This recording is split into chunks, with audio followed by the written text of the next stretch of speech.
Hi guys, in today's video I'm gonna discuss games and difficulty. My shirt. So it's something I've been wanting to talk about for the longest. Please leave a comment and engage because I really like this topic and I want to see other people's point of view. But to get into it, I'll give you an example of game difficulty done bad and game difficulty done right, in my opinion. So let's get started. Difficulty done bad, and I'm going to use Cuphead. I don't like that game. Well, I don't like how it really handles difficulty. And I'm going to tell you why, because with Cuphead, it's cheap artificial difficulty. Like, it's a boss rush game, which is no excuse for it to be difficult because Shadow of the Colossus is a boss rush game and that's not as difficult as Cuphead.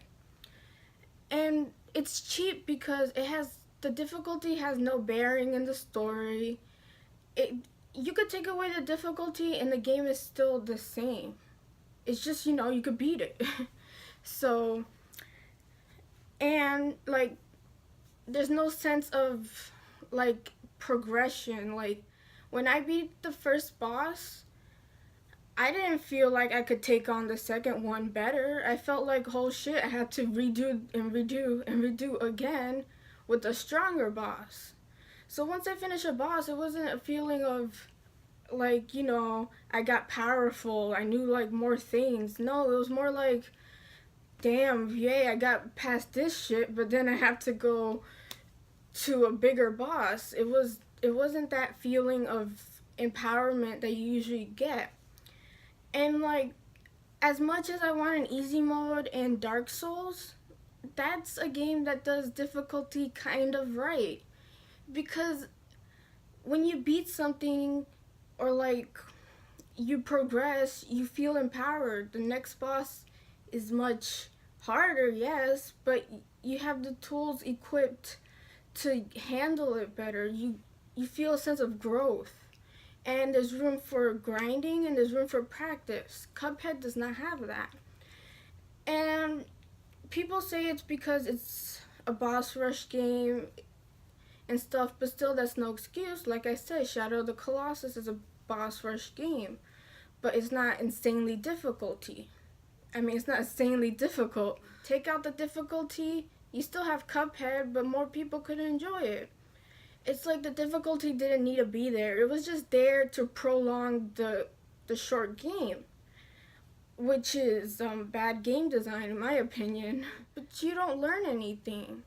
You don't really, because Cuphead you have like 2 movesets, so it's like you don't really grow as a player.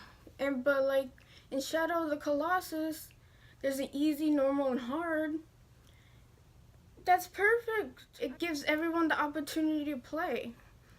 As in Cuphead, if you can't get past the first boss, you're fucked. I've played Cuphead and I'm still in like the first world because there came a point where I was like, no, this is cheap. I don't feel like I'm beating anything. I don't feel like I'm gaining anything.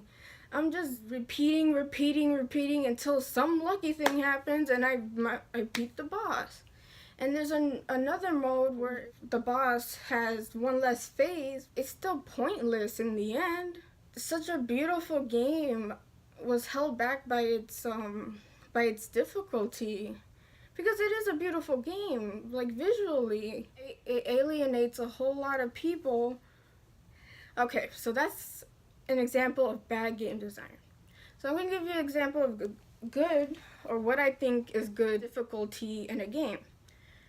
I'm in the camp where I believe that there should be an option on how you play your game. i.e. normal, hard, easy, whatever you want to call it. I think there should be an option for that. But take that with a grain of salt, because if the game is already easy in nature, I don't think a difficulty scale, unless it's harder, is required. Or like if the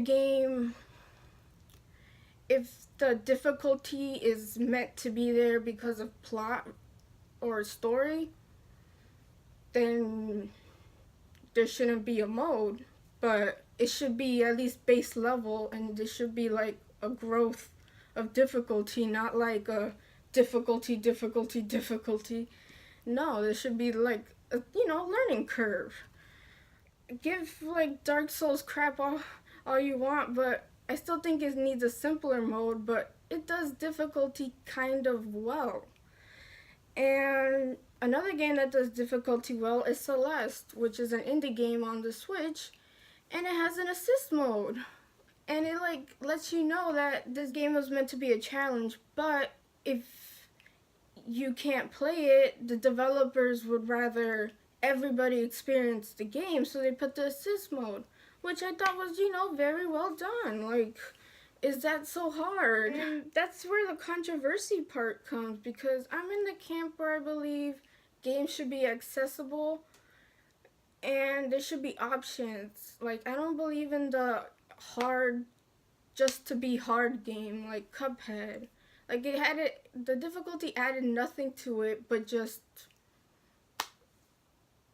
frustration. Like, so I'm in the camp where I believe that game difficulty should be something that is handled better, like, and it is, because there's a lot of games where it has modes, like Fire Emblem does that well. It has the classic and it has the easy, normal, hard, even lunatic. Like, games are getting better at that, but I want the stigma of, oh, games that have an easy mode are bad games, or it shouldn't be there. No. Games should be accessible to everybody because, they're games. Like, chill the fuck out. Like, why would you care how someone else enjoys their game? Like, really? So I'm in that camp where accessibility is key. Options is key. Like, as long as nothing in the game changes, I don't see the problem. I don't see like the outcry of difficulty and stuff like that. Like, chill. But this is just my opinion, and I'm always welcome to comments, see what you guys think. It's a topic I'm really like interested in. So like, please let me know what you guys think. And the other argument where you have to get good and it has a sense of accomplishment, but to that I'm like, you could have that, but not in a cheap way. It has to be gradual. I would like to hear you guys' input. Yeah, so that's it, and this became rambly, but I'm sorry. But yeah, it's something I feel strongly about, so sorry if it like became a ramble fest. And so yeah, let me know what you guys think. Leave a comment, leave a like, and you can always reach me on Twitter, Mandy Lee Plays, and have a great day. Bye.